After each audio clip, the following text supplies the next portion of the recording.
Okay, I got this settled down a little bit better and zoomed in. I'm on a 10 volt per division scale, and we got 10, 20, 30, 40, maybe 45, 42, 45, whatever. Okay, so I'm putting in 27, getting out 45 according to this. Okay, in reverse. Now I'm sure that's the flyback effect. That's right where your ringing is, so it's oscillating. But that's a pretty nice spike. I don't know what kind of power I can get out of it, but you know, it's a spike anyway. It's something that's usable nowadays. People are realizing the flyback is interesting effect. But yeah, it's right at the ringing, so that's the flyback right there. And I haven't moved this. I'm still on that empty coil with no iron in it. That's an air core.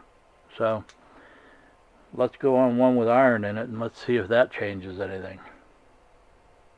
Or maybe I'll put some iron in it. Yeah, maybe. Okay, there's one with iron in it.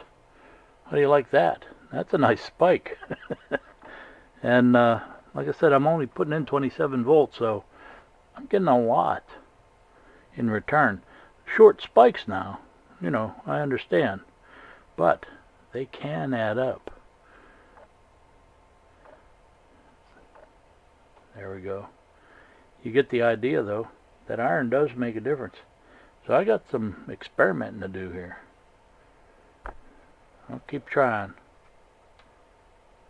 Okay, I think I'm doing this right. It's been a long time since high school.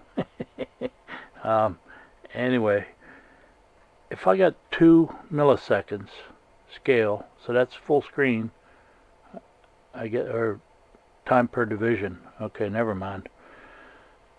That's not full screen. Well,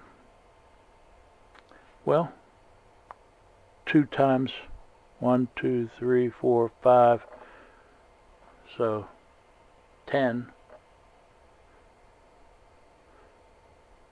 maybe 12 milliseconds, I guess, right? Yeah.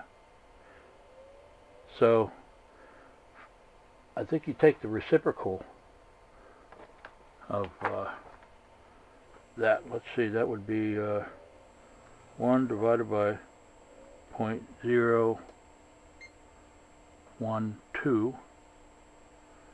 and that would equal 83 hertz is what I'm getting. So that could be true if I'm doing it right.